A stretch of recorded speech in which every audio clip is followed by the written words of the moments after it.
It's your girl Bengali Black coming at you live from Code Switch Productions.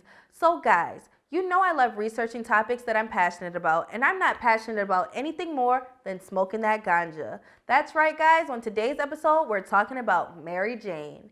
Now, I know a lot of people wouldn't open up about their love for marijuana because of the stigmas affiliated with it. But on today's episode, you're going to find out how weed has shaped our history and culture. So guys, without further ado, let's get lit right here on Not Your Typical News.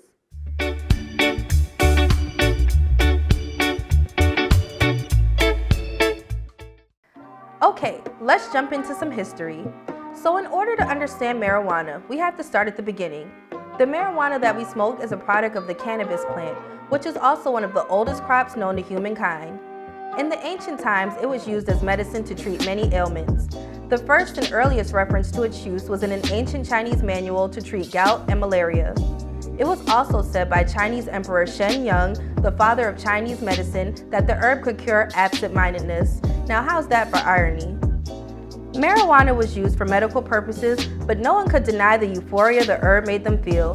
Through cultural exchange, other cultures acquired the plant and began using it for different purposes. Most notably, the Indians, who used marijuana to treat anxiety, but warned against excessive use because they believed it could cause you to see spirits. The Arabs got a hold of marijuana in 800 AD, and they were the ones who began to heavily promote its intoxicating effects. They referred to the herb as hashish, and it became very popular amongst Muslims. Muslims preferred to smoke the hashish because it was not forbidden in the Quran like alcohol is interpreted to be. It was through Arabs that the North Africans got access to weed. In Ethiopia, archaeologists even discovered 2 smoking pipes filled with the residue of what? That's right, ganja. Cannabis seeds were introduced to other parts of Africa through the Bantu tribes, who took the seeds with them when they migrated south. It's crazy to think that marijuana was one of the things that the colonizers used to justify slavery.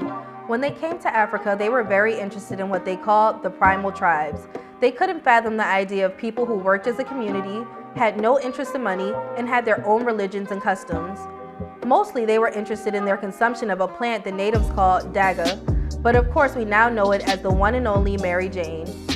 The Dutch observed a cattle tribe called the Hottentots eat the leaves of the daga and noticed that when they ate too much, they acted similarly to a drunk person. The Dutch colonizers also noted that no matter how much money they offered them for their cattle, the Hottentots would constantly refuse. The Hottentots had no interest in money because their currency was weed. It was said to be like gold to them. After being shot down one too many times, the Dutch got mad petty and decided to bring in farmers called Boers to mine the cattle. This pushed the Hottentots out of their land as the Dutch colonized their tribal region.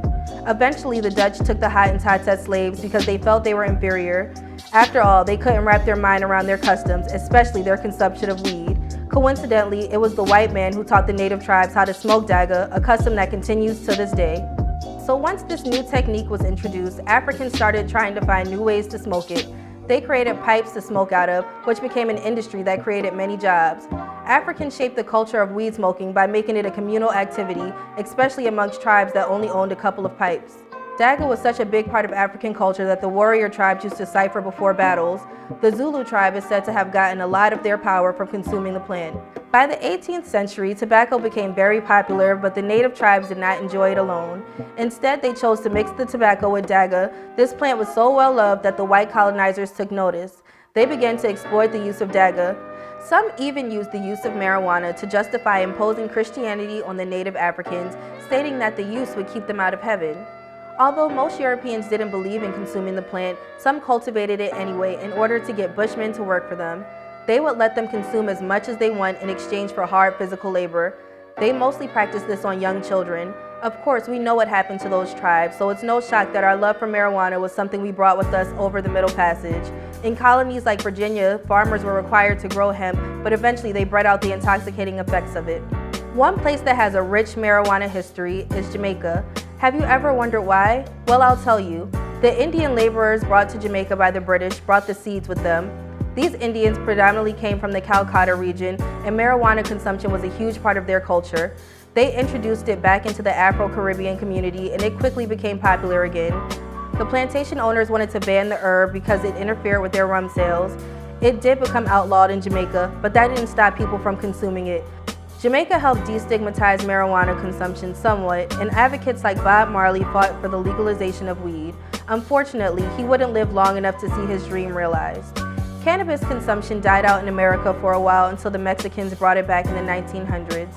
Around this time, Prohibition was in full swing, so many people were in the spirit of intoxication. Jazz musicians popularized smoking weed for recreational use and set up tea shops for people who wanted to hear good music and chief. Weed resurfaced heavily in American culture, especially around the 70s when hippies began using it as a love drug. Well, Richard Nixon had other plans and decided to wipe out two birds with one stone. He declared a war on drugs, which during his term didn't have much effect, but his successor, Ronald Reagan, would step in and change our history forever. In the 80s, Reagan made it his mission to lock up as many people for criminal drug offenses, even if they were for nonviolent crimes.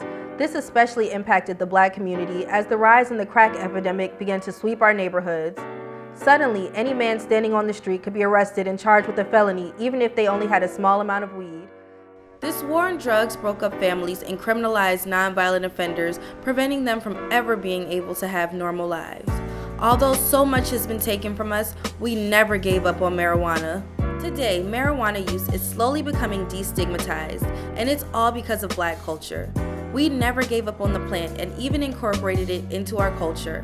Pioneers like Uncle Snoop flooded our airwaves with ganja-friendly hip-hop, while artists like Redman and Method Man created an iconic film glorifying the herb to the point of acceptance. It's unfortunate that a lot of Black men that were arrested for selling weed before it was legalized can no longer participate in its legal trade. It's just more evidence of the oppressor using weed to exploit us, just as they have countless times throughout our history. Luckily, we still have some power, so if you'd like to get more information on how to get involved in overturning some of these laws, I'll provide the information in my description. Okay guys, I hope you enjoyed today's weed-tastic episode of Not Your Typical News. I want to give a big shout out to Code Switch Productions who helped me bring this episode to life. For more information on anything you've seen in this episode and to links to Code Switch content, please visit the links below in my description. And guys, let me know in the comments if you think weed should be legalized in all 50 states. Okay, I want to hear from you. Well guys, I gotta finish off this wacky tobacco, so I'm gonna catch you next time for some great food, some great fun, and some what? Some great history, guys. See you next time. Bye!